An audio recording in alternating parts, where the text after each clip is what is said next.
हर हाल में हमने हजूर की इज्जत का पहरा देना है। जान देनी तो बड़ी दूर की बात है।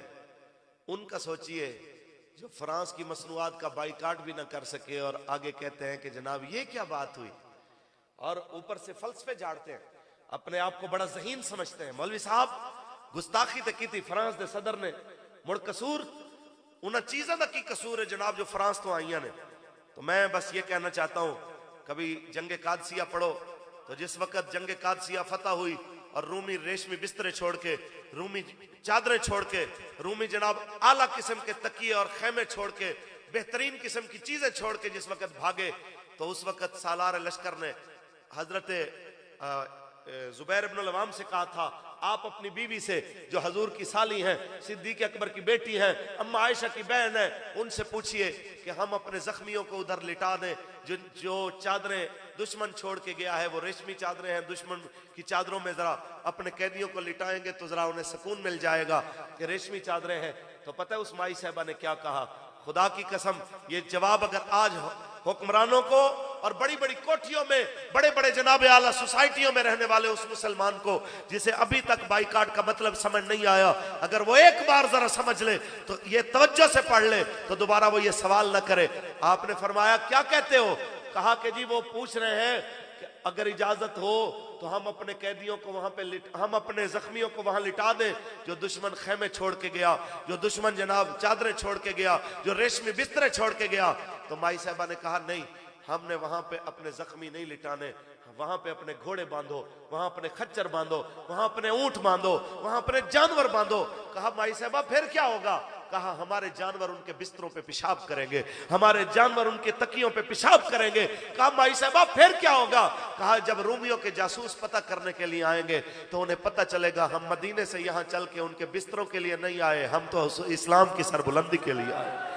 हम मदीने से सफर करके यहाँ पे उनकी चादरों के लिए नहीं आए, हम इतना सफर सिर्फ इस्लाम की सरबुलंदी के लिए करके आए हैं। तो आपने फ्रांस की मसनूआत का बाइकाट करके, गार्नियर की क्रीमों को छोड़ के, टोटल के पंप के अलावा पीएसओ के पंप पे खड़े होके उन्हें बताना है कि टोटल के पंप के बगैर भी गुजारा हो सकता है, इन क्रीमों के बगैर भी गुजारा हो सकता है, ल्यू के बिस्किट के बगैर भी गुजारा हो सकता है, लेकिन मुस्तफ़ा करीम के साथ वफा के बगैर गुजारा नहीं हो सकता।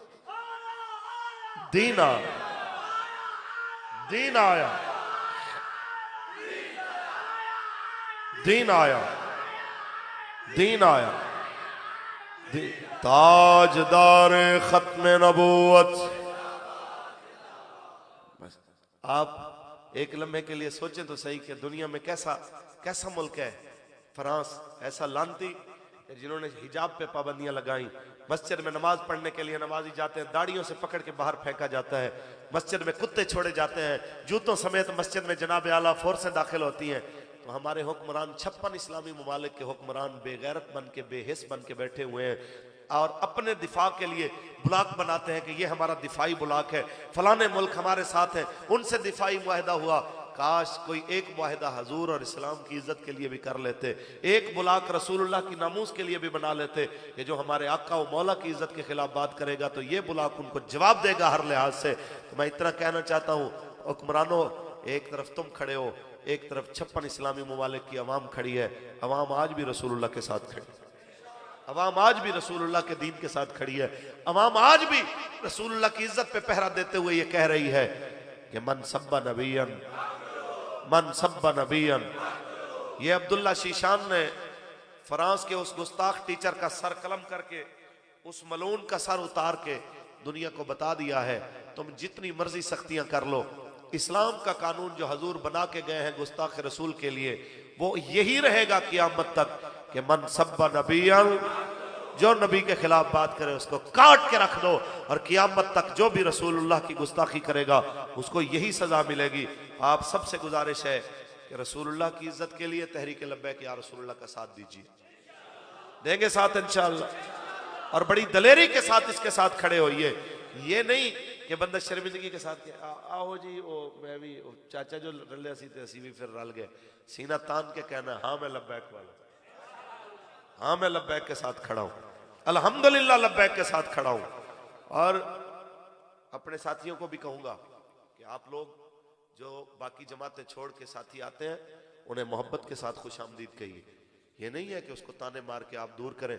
ये जहन में रहे कि हम सब पहले न किसी सियासी जमात में थे।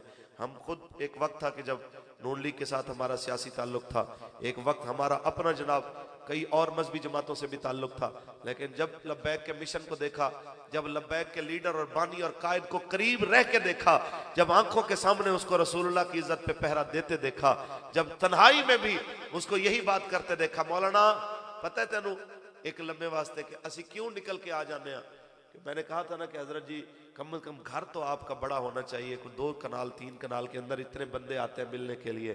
तो मुझे हजरत कहने लगे कि मौलाना ये जो कंधे पे चादर रख के हम निकल पड़ते हैं ना कि हुजूर की इज्जत के लिए जाना है, शायद हम इतनी चीजें बना लें तो फिर डर लगेगा हमें भी कि यार इन चीजों का क्या बनेगा। तो इसलिए ये बनाने को दिल इसलिए नहीं करता कि मालिक तो देख रहे हैं कि जनाब हम उनकी इज्जत के लिए जब भी आवाज पड़ती है तो मैदान में निकल आते हैं और क्या कहते हैं, उन्हें जाना, उन्हें जाना। और उनके दुश्मनों को कहते हैं तुम लाख कोशिश कर लो, तेरी कोशिशों से हजूर की इज्जत का अलम नीचे नहीं होगा, क्योंकि रहेगा यूं ही उनका, पड़े खाक हो जाएं जल जाने वाले। अल्लाह ताला अपने हबीब के सदके इस बाबरकत महफिल को अपनी बारगाह में शर्फ कबूलियत अता फरमाए। या नबी सलाम अलैका, या रसूल सलाम अलैका।